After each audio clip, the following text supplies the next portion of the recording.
Hello everyone, next start करते हैं। Integration हमारा चल रहा था, इसका इंट्रोडक्शन हम कर चुके हैं और कुछ बेसिक फॉर्मूले हम कर चुके हैं। तो उन्हीं पे बेस्ड आज हम करेंगे एक्सरसाइज 7.1। इसी पे टोटली बेस्ड हमारे सारे क्वेश्चंस होंगे। ठीक है, तो स्टार्ट करते हैं। तो एक्सरसाइज 7.1 में जो पहले 5 क्वेश्चंस हैं मेरे, उसमें क्या बोला गया है? उसने बोला है कि फाइंड एन एंटी डेरिवेटिव और इंटीग्रल, यानी मुझे उनका इंटीग्रल निकालना है। तो वही तो किया था हमने।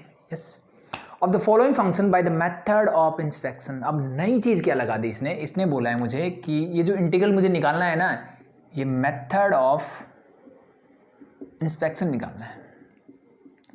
अब मेरे दिमाग में आ गया मेथड ऑफ इंस्पेक्शन, तो हमने बात ही नहीं की, हमने तो डायरेक्टली इंटीग्रल के लिए कुछ फॉर्मूले किए थे बस लास्ट क्लास में। तो हम डिस्कस कर लेते हैं कि मेथड ऑफ इंस्पेक्शन क्या है। ये कुछ नहीं है, जैसे मैं आपको फॉर्मूले बता रहा था ना कि इसका डेरिवेटिव ये होगा तो इसका इंटीग्रेशन उसका उल्टा हो जाएगा, बस वही चीज़ यहाँ पे मुझे यूज़ करनी है। ठीक है, कैसे?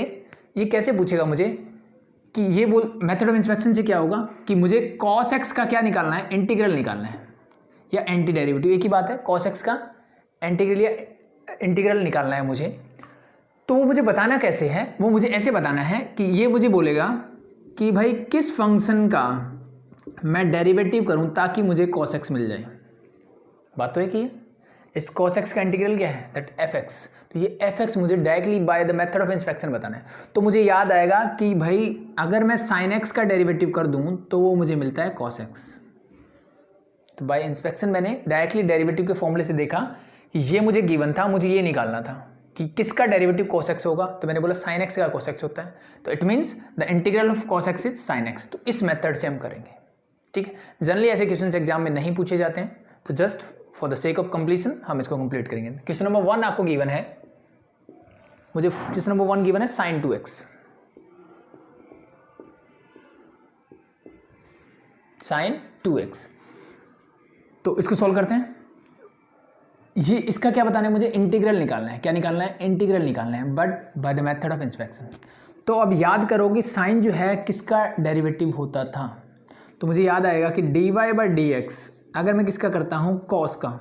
अब यहाँ ध्यान रखना कि एंगल 2x है मेरे पास, तो 2x ही कब मिलेगा डेरिवेटिव में? जब ये cos के साथ भी 2x होगा तभी मिल सकता है, अदरवाइज पॉसिबल नहीं है। तो dy by d x of cos 2x क्या होता है? मुझे याद आएगा जी, cos का डेरिवेटिव होता है माइनस का साइन, ये 2x मेरा एज इट इज, और इस अब cos का डेरिवेटिव तो माइनस साइन थीटा हो गया। अब इस थीटा यानी 2x का डेरिवेटिव क्या होगा? That is into 2। इतनी चीज़ आई थिंक समझ में आ गई होगी। मुझे सिर्फ बताना है इसका कि sin 2x जो है वो किसका, sin 2x जो है वो किसका डेरिवेटिव है, ये बताना है सिर्फ मुझे।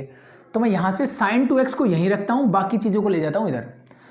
तो ये माइनस साइन आएगा तो आगे माइनस लग जाएगा, 2 जब इधर आएगा तो ये हो जाएगा 1/2 and d by d x of cos 2x is equal to, minus इधर ले जा चुका हूँ, sin 2x इधर बचेगा और 2 भी उधर जा चुका है।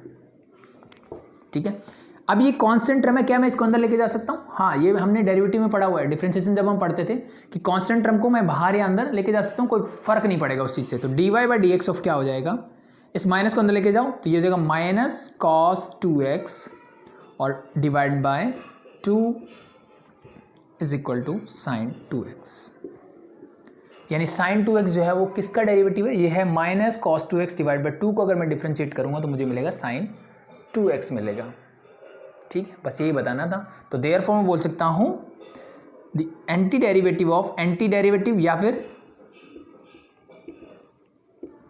फिर मैं उसको बोलूँगा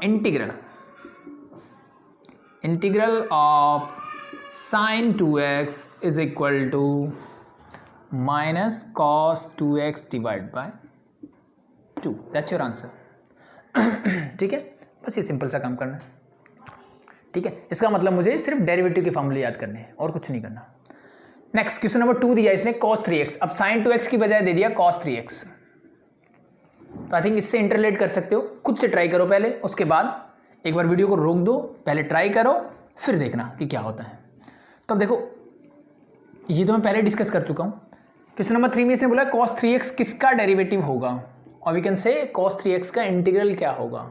तब मुझे याद आता है कि cos क्या होता है, dy by d x of, अगर मैं करता हूँ sin, और ये एंगल 3x है तो मैं 3x लेता हूँ, तो again you get cos 3x, और 3x का डेरिवेटिव होगा 3, इसको आगे लिख दूँ डायरेक्टली, कोई प्रॉब्लम नहीं है। ठीक है भाई, मुझे सिर्फ चाहिए cos 3x, तो इस 3 को इधर ले आओ। 3 को इधर लाने का मतलब है बाहर लिखो या अंदर एक ही बात है, डिवाइड बाय 3 कर दो। तो cos 3x का इंटीग्रल क्या होगा, sin 3x/3। जैसे हमने लास्ट में लिखा था वैसे लिख देना, एक स्टेप और बढ़ा लेना। मैं डायरेक्टली समझा देता हूँ, बट क्योंकि इनमें ज़्यादा टाइम वेस्ट करने की ज़रूरत आई थिंक नहीं है, चीज़ें समझ में आ रही होगी। नेक्स्ट देखो, थर्ड क्वेश्चन। इसने बोला है e⁻²x मुझे गिवन है। तब मुझे पता है कि dy/dx कौन से फंक्शन का डेरिवेटिव e⁻²x होगा, तो वो मुझे समझ में आता है कि e⁻x का डेरिवेटिव e⁻x ही होता है। तो यहाँ पावर 2x लिया तो इसका डेरिवेटिव e⁻² ही होगा, लेकिन 2x का जब डेरिवेटिव करोगे तो इंटू क्या आ जाएगा 2। तो फिर से इस 2 को इधर ले आना बस। तो ये 2 इधर आएगा तो क्या हो जाएगा dy/dx ऑफ, अब इस 2 को बाहर लिखो या अंदर लिखो उस बात से कोई फर्क नहीं पड़ता, is equal to e⁻²x। e⁻² किसका डेरिवेटिव है, इस फंक्शन का। इट मीन्स इसका एंटी डेरिवेटिव या इसका इंटीग्रल क्या है, e⁻² divide by 2। That is your answer. लिख देना last line, the anti derivative of this is e⁻² divide by 2। That's your answer. हो जाएगा। फोर्थ देखो, आई थिंक चीज़ समझ में आ रही होगी। इसका मतलब क्या है, मुझे सिर्फ डिफरेंशिएशन के फॉर्मूले याद होने चाहिए, उनसे मैं अंदाजा लगा सकता हूँ कि मेरा आंसर क्या होगा। The next one is question number 4। It is ax + b whole raised to power 2। It is ax + b whole raised to power 2 is there.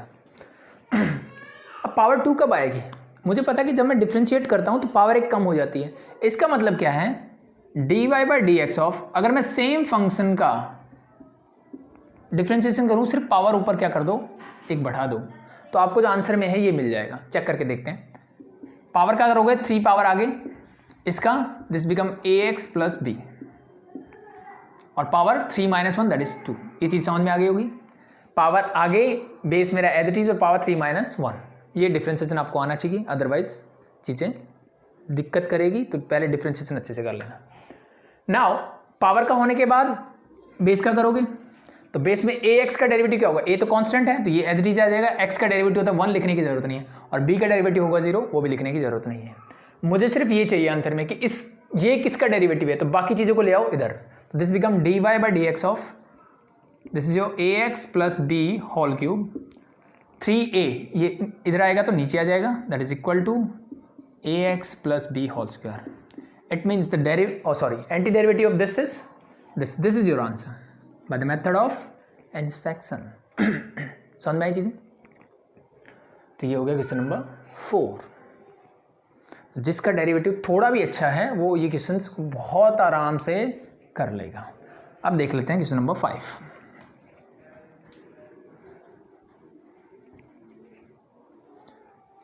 Question number 5 देखो भाई, 5 में क्या बोला इसने, मुझे गिवन है sin 2x - 4 e⁻3x। यही है, यस। तो पूछा है कि इसका इंटीग्रल या एंटी डेरिवेटिव क्या होगा, बताओ।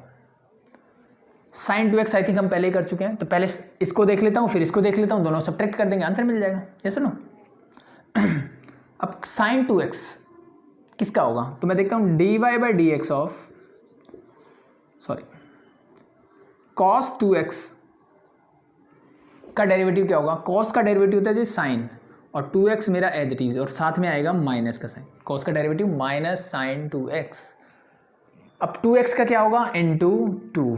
मुझे किसका चाहिए, sin 2x का ओनली, तो माइनस और 2 को फिर से इधर ले आओ। तो dy/dx of cos 2x whole divide by, ये माइनस इधर आएगा तो माइनस, और डिवाइड बाय ये 2 divide by 2 is equal to sin 2x। इसको बना लो क्वेश्चन नंबर 1। इतनी बात समझ में आ गई।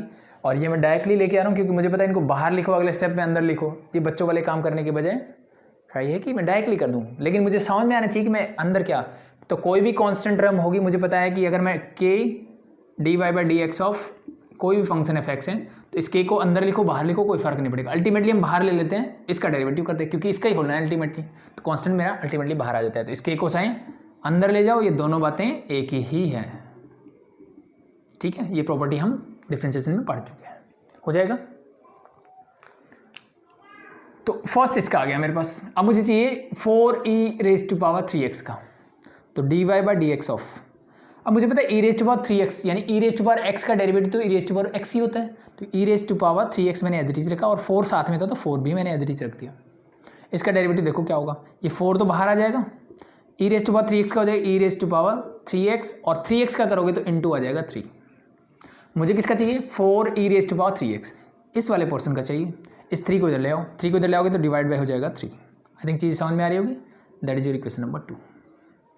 अब मुझे क्या चाहिए, इन दोनों का डिफरेंस चाहिए, तो सब्ट्रैक्टिंग 2 फ्रॉम 1, 2 को 1 से सब्ट्रैक्ट कर दो।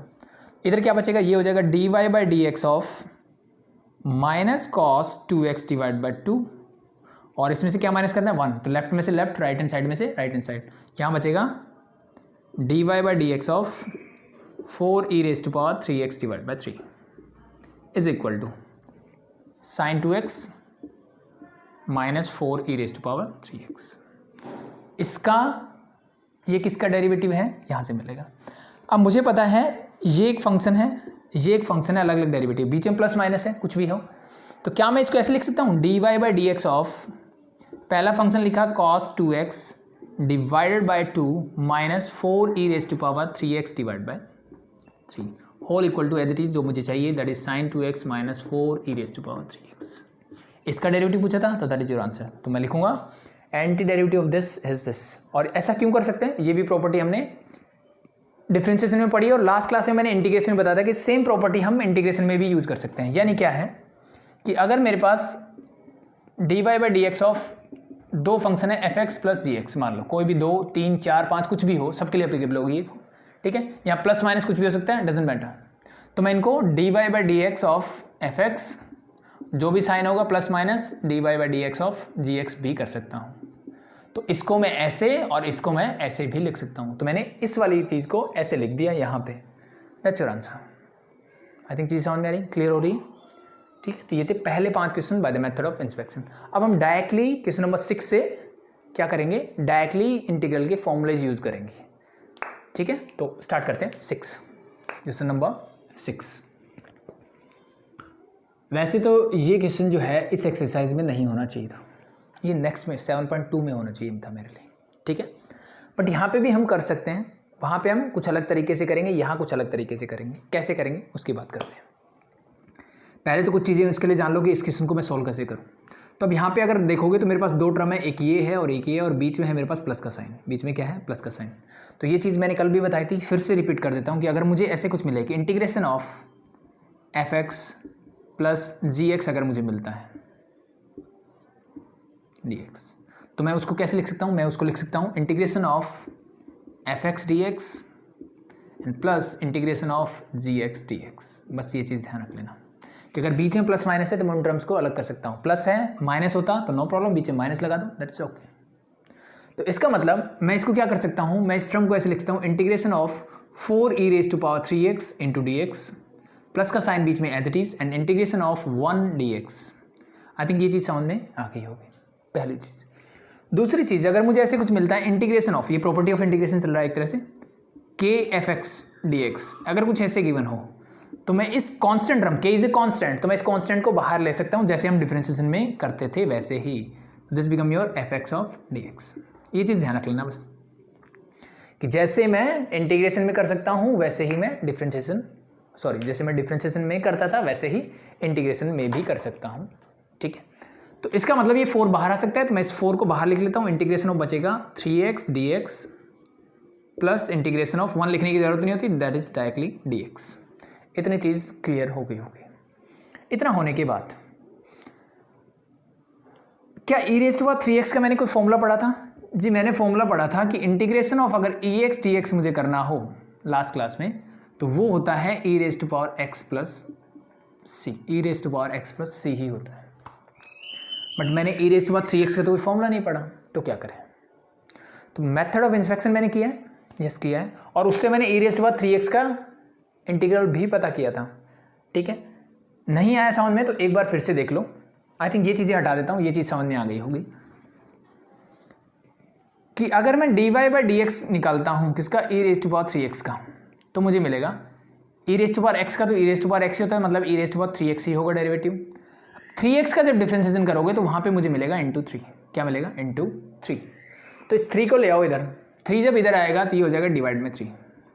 इसका मतलब क्या है, इसका मतलब ये है कि e⁻3x का डेरिवेटिव इंटीग्रल जो है वो ये है, यानी integration of e⁻3x dx is equal to e⁻3x divide by 3 और प्लस में c तो हम करते ही हैं यानी इसका जो इंटीग्रल होगा वो कुछ ऐसे होगा, ठीक है।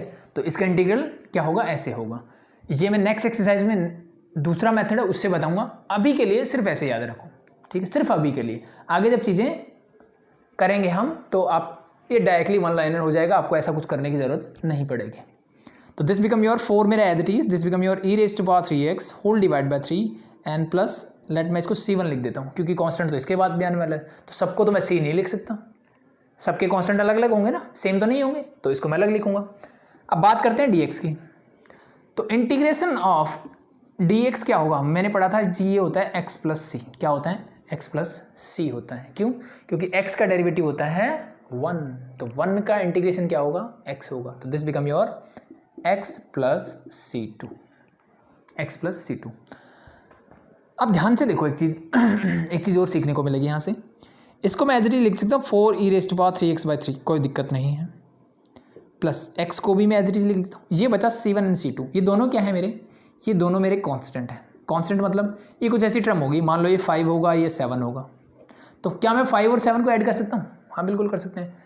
इनको ऐड करने से क्या होगा, इनको ऐड करने से एक और नंबर मिल जाएगा, दैट इज 12, या इनको सब्ट्रैक्ट कर दो, इनको मल्टीप्लाई कर दो, कुछ भी कर दो, दो कांस्टेंट को आप कोई भी ऑपरेशन लगाओ, एक और नया कांस्टेंट तैयार हो जाएगा। तो क्या मैं ऐसा कर सकता हूँ कि इन दोनों को ऐड करके मैं एक और कांस्टेंट लिख दूँ, लेट इट इज सी, या c1 c' कुछ भी लिख दो, कोई फर्क नहीं पड़ता। लेट जनरली मैं c यूज करता तो मैंने c लिख दिया, मैंने क्या कर दिया, c यूज कर लिया। तो ये चीज़ समझ में आ गई। मैंने ये c क्यों लिखा, क्योंकि दोनों कांस्टेंट है, दोनों टर्म ऐड हो सकती है, तो मैंने इसको एक सिंगल कांस्टेंट के रूप में लिख दिया, दैट इज c। अब आगे से हम यही करने वाले हैं। अब मान लो यहाँ पे 3 या 4 या 5 टर्म होती, तो मैं हर एक के साथ c1 c2 c3 बार बार लगाऊंगा, ऐसा करने की जरूरत नहीं है। मैं क्या करूँगा, सिंपली मैं डायरेक्टली इसका इंटीग्रेशन करूँगा, इसका इंटीग्रेशन करूँगा, और मैं डायरेक्टली एक कांस्टेंट लिख दूंगा ये, यानी इसका इंटीग्रेशन हो गया ये, इसका हो गया ये, और एक सिंगल कांस्टेंट लिख दूंगा, that is c, that's it. मुझे बार बार c लगाने की ज़रूरत नहीं है। तो किसी भी एक क्वेश्चन में जितनी भी टर्म्स हो उनके साथ सिर्फ मैं एक ही कांस्टेंट यूज़ करूँगा, डायरेक्ट लिख दो c, ऐसे बार बार लिखने की ज़रूरत मुझे नहीं है, ये चीज़ ध्यान रख लेना, हो जाएगा। तो this is your question number 6, ठीक है। आगे चीज़ें अब आसान होती चली जाएगी। अब देखते हैं क्वेश्चन नंबर 7। देखो 7 में क्या बोला है, integration of x² into 1 minus 1/x² dx, इसका मुझे इंटीग्रेशन निकालना है। तो जब भी कोई चीज़ करते हो तो सिर्फ मेरे दिमाग में ये होना चाहिए कि मैंने क्या क्या चीज़ें पढ़ रखी है और मैं उन चीज़ों का क्या क्या यूटिलाइजेशन कर सकता हूँ।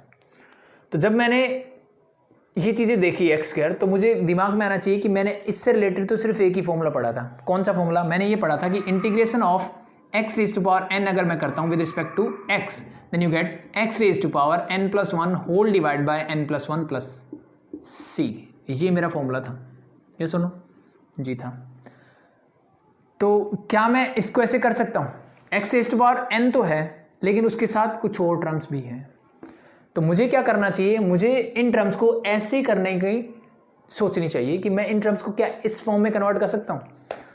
बिल्कुल कर सकते हैं। कैसे, देखो इंटीग्रेशन मैंने ऐसे लिखा, x² को मैं अंदर मल्टीप्लाई कर देता हूँ, तो x² इंटू 1 करोगे तो यू गेट x², ठीक है, माइनस x² इंटू 1/x² करोगे तो क्या होगा, x² इंटू 1/x², तो x² से x² कैंसिल आउट, क्या बचेगा 1, दैट इज 1 और इंटू dx मेरा एज इट इज। समझ में आ गया। अब मैं क्या इनको अलग अलग कर सकता हूँ, बिल्कुल कर सकता हूँ, तो अलग अलग कर दो। तो integration of x² dx minus integration of 1 लिखने की जरूरत नहीं dx, x² का सेम फॉर्मूला लगाओ, x रेज टू पावर क्या होगा 2 + 1, n की जगह क्या है 2 है तो 2 + 1 divide by 2 + 1 and minus dx का इंटीग्रेशन होगा दैट इज योर x, और प्लस एक कांस्टेंट मैंने लगा दिया डायरेक्टली c। सॉल्व करो, x raise to power 2 + 1 that is 3, 2 + 1 that is 3, तो दिस इज योर आंसर। तो integral of this function is this. समझ में आ गया, सिंपल है। तो मुझे क्या करना है, सिर्फ इनका इंटीग्रेशन तो करना है, तो डायरेक्टली मैंने निकाल दिया, ठीक है। अब एक चीज़ और देख लेते हैं हम यहाँ पे, थोड़ा सा और एडवांस हो जाते हैं। क्या मुझे हर बार ऐसे लिखने की ज़रूरत है, मैं एक स्टेप और स्किप कर सकता हूँ। अगर मुझे फॉर्मूले अच्छे से याद हो गए तो मैं x² का डायरेक्ट इंटीग्रेशन यहाँ लिखूँगा और 1 का डायरेक्टली यहाँ लिखूँगा, प्लस में कॉन्स्टेंट कर दो, तो मैं ये स्टेप भी स्किप कर सकता हूँ यहाँ पर। ठीक है, समझ में आया? नहीं आया तो अगले में आ जाएगा। देखो क्वेश्चन नंबर 8, फॉर्मूला यही रहेगा। इस नंबर 8 ने क्या बोला है, सॉरी, मुझे इंटीग्रेशन निकालना है ax क्या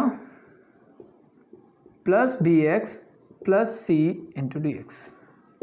इसका मुझे क्या चाहिए, इंटीग्रेशन चाहिए। अब समझ लो कि विद रिस्पेक्ट टू x मतलब a b c are constant. तो अब मैं इनको एक स्टेप में अलग अलग लिखने के बजाय क्या मैं डायरेक्टली इंटीग्रेशन करना सही रहेगा? बिल्कुल सही रहेगा। a मेरा कांस्टेंट है, मैंने एज इट इज लिखा। अब मुझे बताओ x स्क्वायर का इंटीग्रेशन क्या होगा?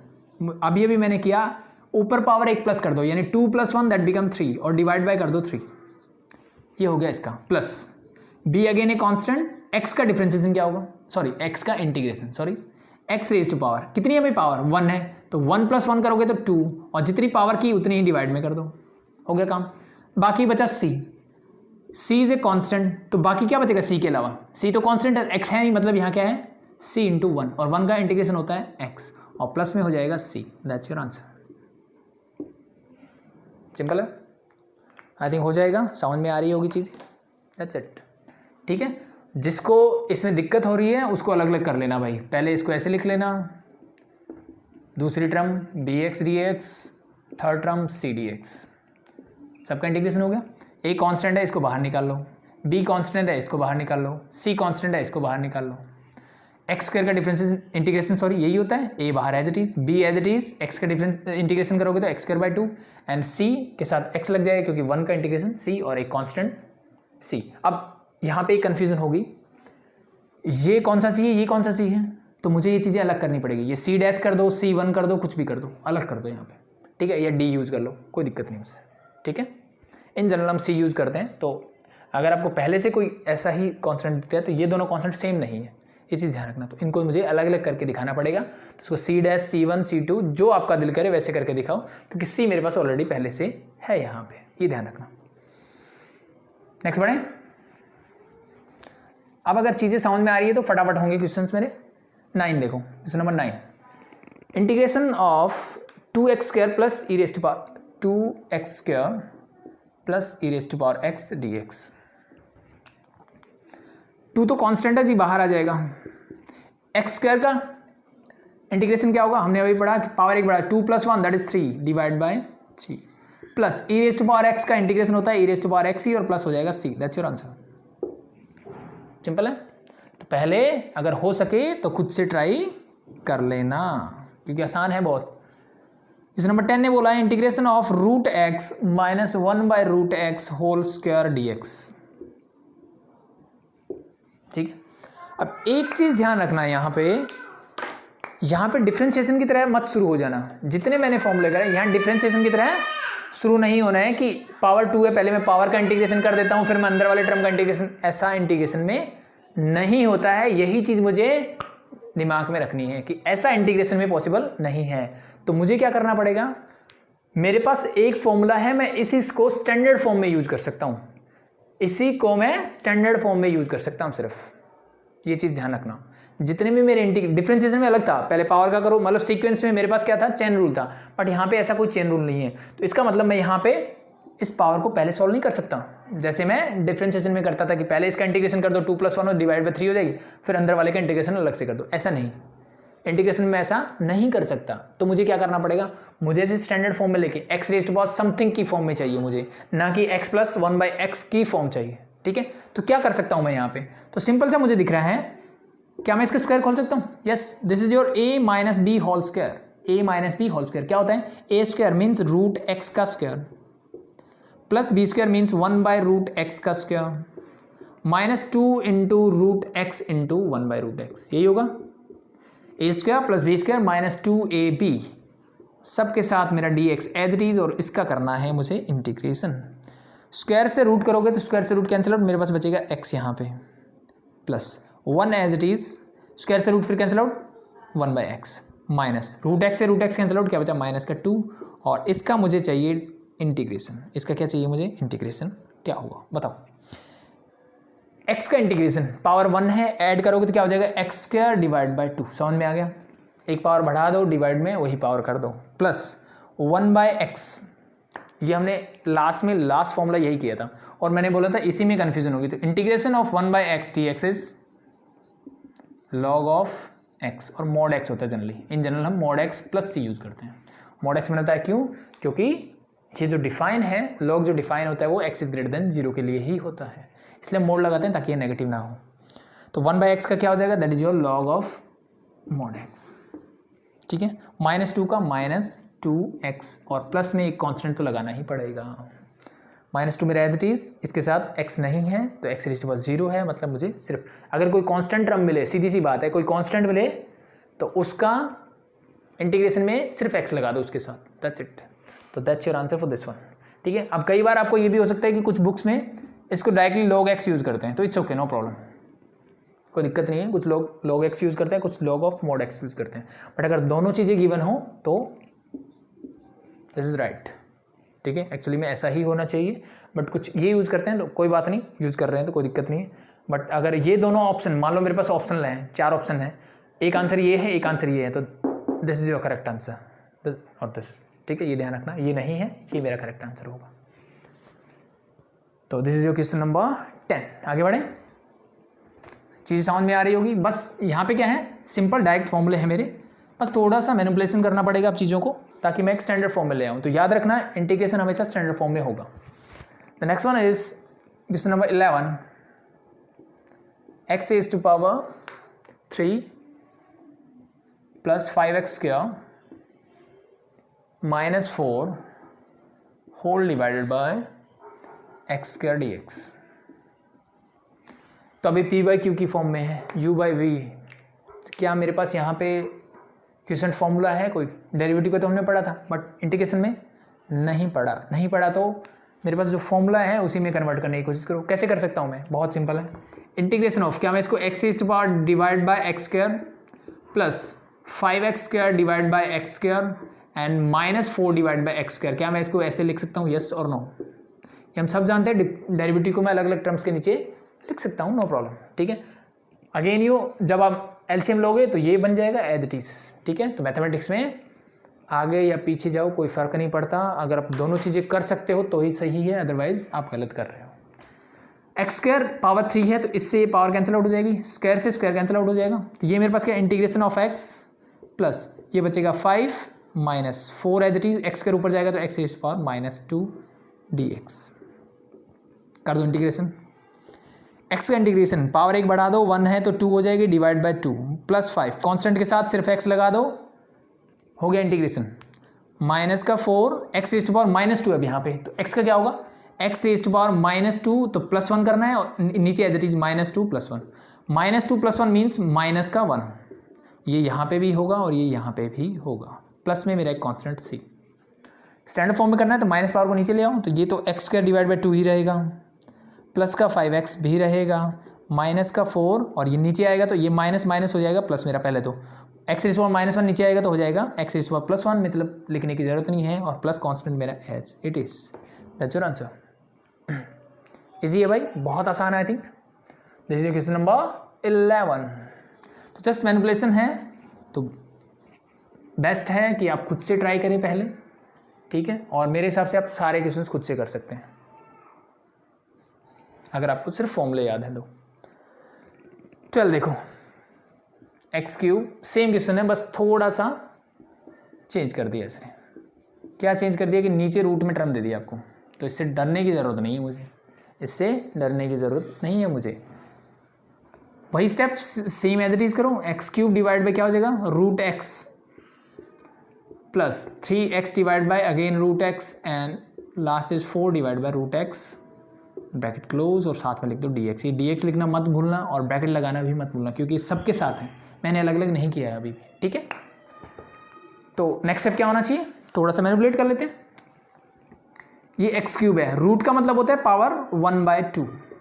अब मुझे पता है कि बेस अगर सेम हो और पावर डिवाइड में हो, बेस सेम हो, तो क्या करते हैं, पावर को सब्ट्रैक्ट कर देते हैं। सब्ट्रैक्ट मतलब 3 माइनस हाफ हो जाएगा, 3 माइनस क्या हो जाएगा 1/2, तो this become your 5/2।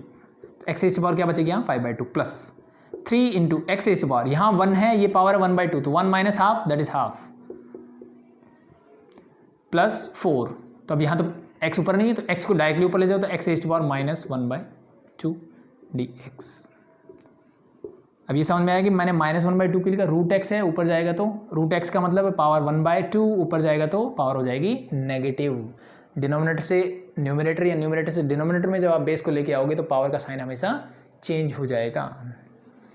X raise to power 5/2 करो, इसका इंटीग्रेशन क्या होगा? Simply x raise to power 5/2 जो पावर है उसमें +1 कर दो। अब पावर कुछ भी हो वो मैटर नहीं करता है, नीचे as it is 5/2 + 1 plus 3 constant है, मैंने एज इट इज लिखा। एक्स रेज़ टू पावर 1/2 पहले से है और प्लस में 1 करना है, divide by half + 1, same formula use कर रहे हैं। And the last one +4 x raise to power -1/2 है, +1 कर दो, होल डिवाइड बाय हो जाएगा -1/2 + 1, जो भी पावर है एज इट इज और प्लस में लगा दो एक कांस्टेंट। ये हो गया मेरा इंटीग्रेशन, बस सॉल्व करके लिख दो। 5/2 + 1 क्या हो जाएगा? 2 LCM तो 7/2, तो एक्स रेज़ टू पावर 7/2, तो इसको भी ऐड करोगे तो वही मिलने वाला है, तो नीचे होगा 7/2 प्लस 3 मेरा as it is 1/2 + 1 that is again 3/2, तो एक्स रेज़ टू पावर 3/2 और नीचे भी क्या हो जाएगा 3/2 प्लस। अगर आपकी कैलकुलेशन अच्छी है, आप डायरेक्टली लिखना चाहो तो ये स्टेप स्किप करके आप डायरेक्टली ये लिख सकते हो, कोई प्रॉब्लम नहीं होगी इससे, ठीक है। 4 × this become x raise to power minus का हाफ प्लस का 1 दैट बिकम प्लस का half divide by half and plus c। थोड़ा सा और सिंप्लीफाई कर लेते हैं। 7/2 पर जाएगा, this become your 2/7 x raise to power 7/2। 3/2 पर जाएगा, दिस बिकम 3 पहले से है मेरे पास, ये हो जाएगा 2/3 × एक्स रेज़ टू पावर 3/2। इस 3 से 3 कैंसिल आउट कर दो। The last one is this become your 4 पहले से है, 2/1 हो जाएगा और x raise to power 1/2 and plus c है दैट इज 4 2 जा, ये हो जाएगा 8, ये 3 से 3 कैंसिल आउट, यहाँ बचेगा 2, that's your answer. This is your question number 12। आगे बढ़े, नेक्स्ट देखो 13। तो जैसे मैंने बोला कि सिर्फ मैनिपुलेशन है, बाकी कुछ खास नहीं है। अगर आपको वो फॉर्मूला आ गया है तो आई थिंक जो पोलिनोमियल वाले हैं वो सारे आप कर सकते हो। तो इसको कैसे सॉल्व करें? पावर नीचे कम है, ऊपर ज़्यादा है, तो जनरली हम क्या करते हैं, अगर ऐसा कुछ मिले मुझे पावर नीचे कम है तो उसको डिवाइड कर लो, बट यहाँ पे डिवाइड करने की भी ज़रूरत नहीं है, ठीक है। मुझे डायरेक्टली सॉल्व हो जाएगा। कैसे? पहली 2 टर्म में से अगर मैं x² कॉमन ले लूँ तो मेरे पास बचेगा x - 1। ये सुनो, x² मैंने बाहर निकाला, पावर 3 है, 2 बाहर निकाली, 1 बचेगी। यहाँ x² एज इट इज बाहर तो -1 और ये प्लस x - 1 मेरे पास पहले से है, whole divide by x - 1 as it is. अब क्या मैं x - 1 जो है वो बाहर ले सकता हूँ यहाँ से? बिल्कुल ले सकते हैं। तो x - 1 मैंने ले लिया बाहर, यहाँ क्या बचेगा? यहाँ से ये बाहर लिया तो ये बचेगा x², यहाँ से ये बाहर है तो प्लस में कुछ नहीं है, मतलब 1 है, whole divide by x - 1 as it is and dx मेरा as it is integration of this.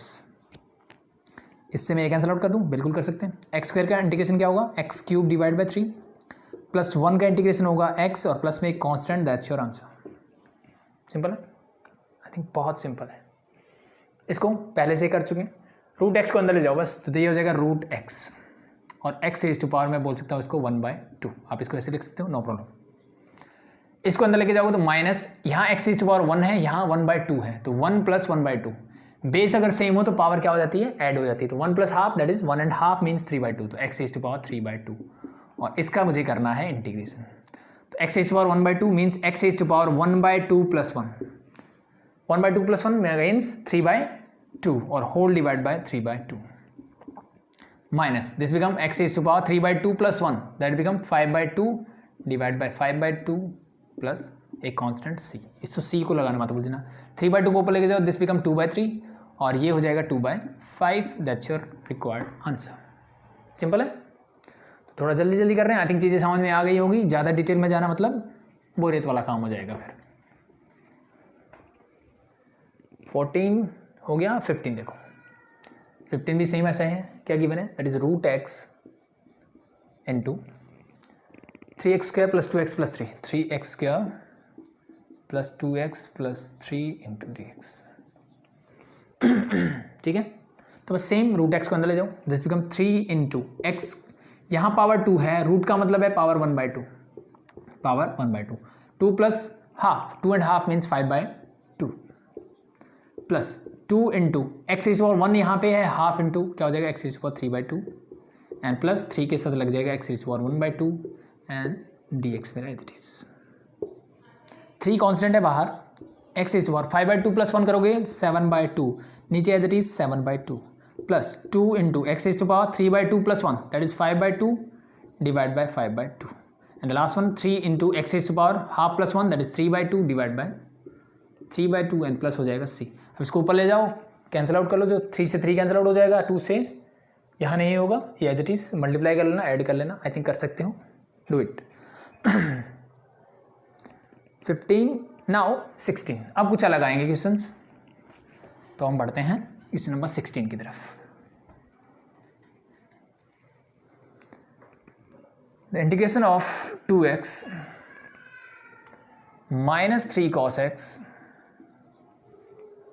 Plus e raise to power x dx इसका निकलना है। तो अब क्या हो गया, ट्रिग्नोमेट्रिक फंक्शन है, अलजेब्रिक फंक्शन है और एक्सपोनेंशियल फंक्शन, तीनों मिक्सअप आ गए। अभी तक मैंने क्या किया था, एक ऐसा किया था जिसमें एक्सपोनेंशियल फंक्शन था, एक ट्रिग्नोमेट्रिक वाले आई थिंक नहीं किए हैं, करेंगे, और ये अलजेब्रिक फंक्शन है, तो कोई दिक्कत नहीं है। 2 कांस्टेंट है, मैंने बाहर निकाला, x का इंटीग्रेशन क्या होगा, पावर 1 है, एक ऐड होगी 2 डिवाइड बाय 2 माइनस 3 कांस्टेंट है, बाहर निकाला, cos x का इंटीग्रेशन होगा sin x, आई थिंक याद होगा, plus e raise to power x का इंटीग्रेशन होता है e raise to power x and plus c as it is, पता है, cos x का integration sin x, e raise to power x का e raise to power x plus c as it is, 2 से 2 cancel out कर दो, that's your answer. ये फॉर्मूले हमने किए थे भाई, याद होने चाहिए, cos x का इंटीग्रेशन sin x होता है, वो फॉर्मूले जो मैंने लास्ट क्लास में करवाए थे, लिस्ट बना के रख लो, याद है तो बहुत अच्छी बात है, नहीं है तो बस लिस्ट बना लो, दैट्स इट, ठीक है। बस मुझे पता होना चाहिए कि integration of cos x dx is equal to क्या होगा, sin x होगा, ठीक है। और इंटीग्रेशन की दूसरी तरफ अगर रिजल्ट में मेरे पास cos, cosec और cot होता है तो हमेशा नेगेटिव साइन आएगा, otherwise it is always positive. ये याद रखने का तरीका बस हो जाएगा। कौन सा 16 हो गया ये। नेक्स्ट देखें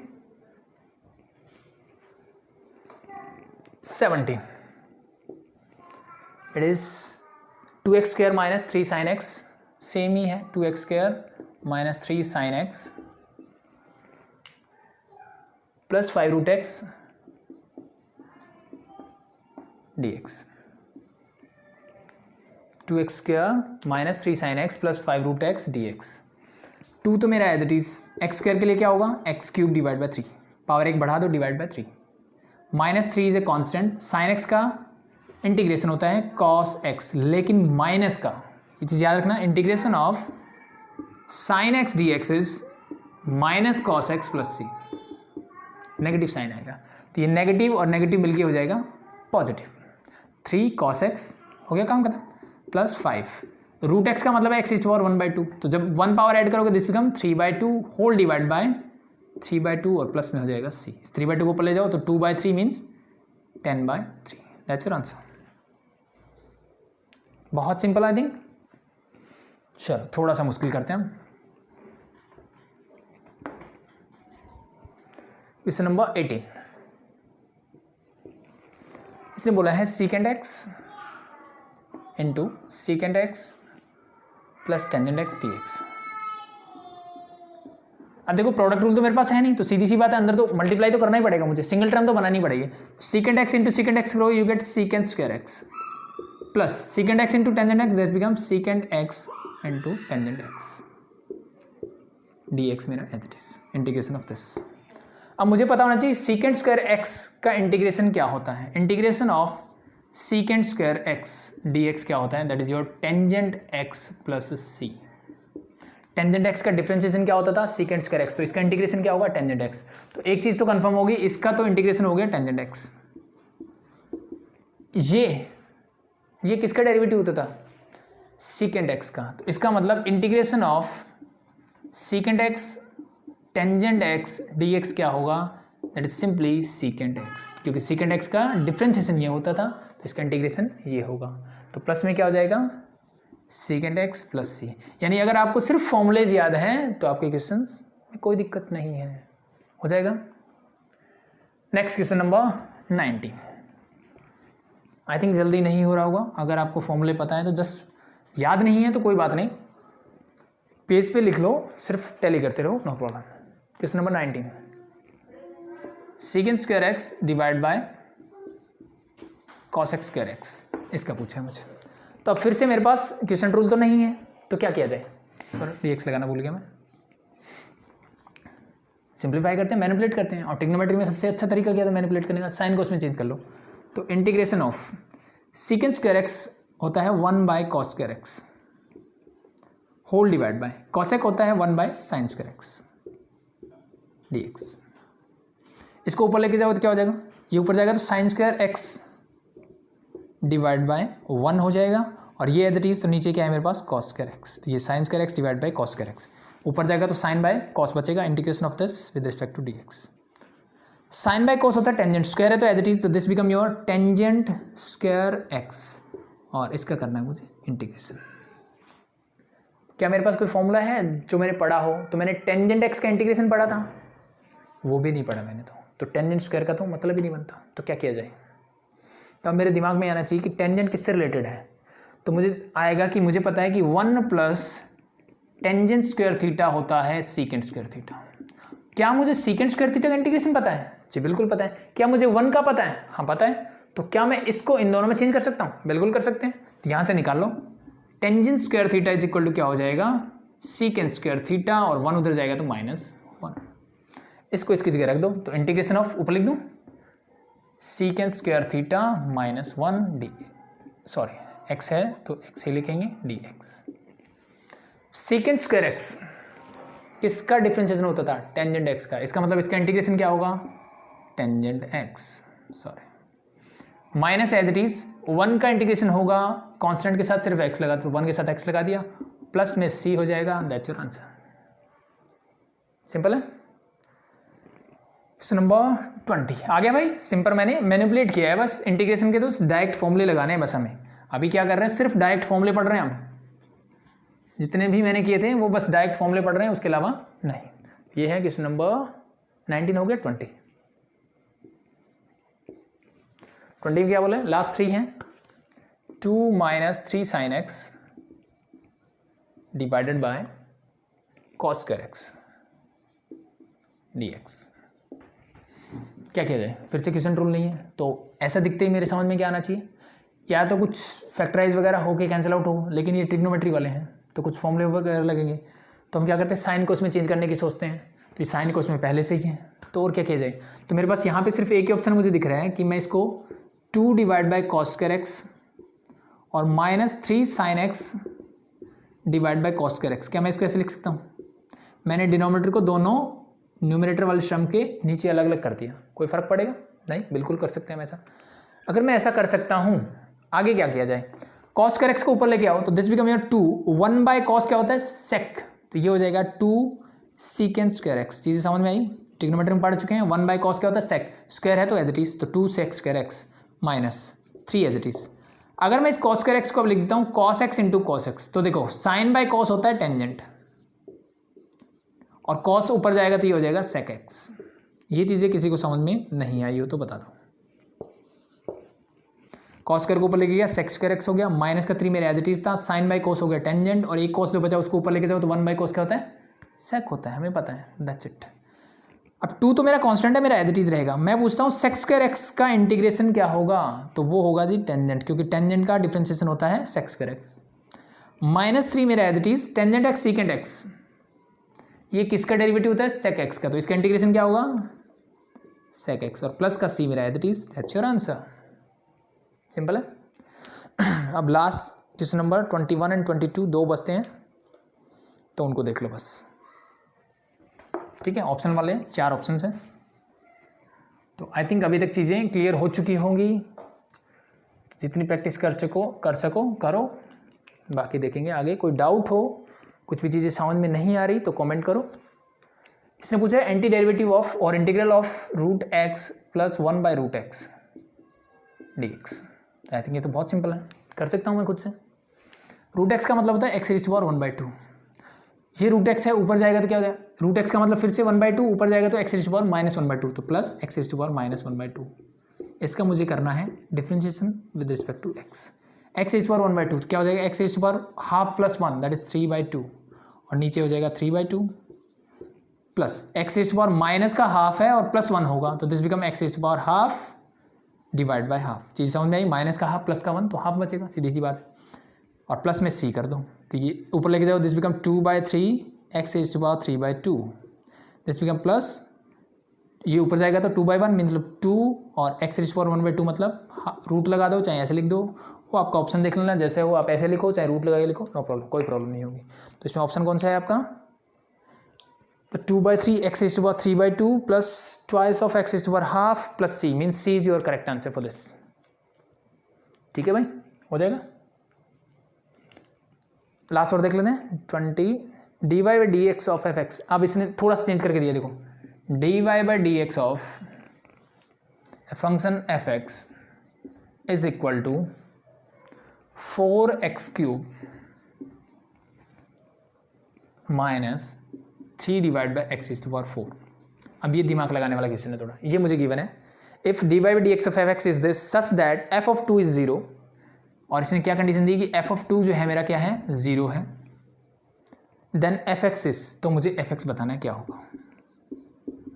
ये मेरे से पूछा गया है कि fx क्या होगा, तो ये थोड़ा सा दिमाग लगाने वाली बात हो गई अब यहाँ पे। ठीक है, तो लगा ही लेते हैं।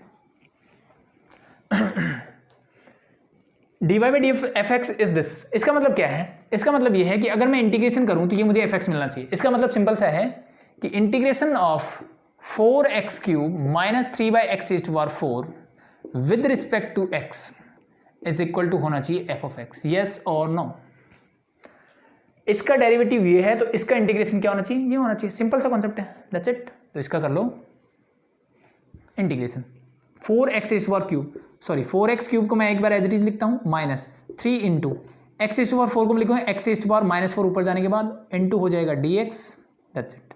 Integration as it is. अब चाहो तो fx इस साइड लिख लो, ज़्यादा अच्छा लगेगा।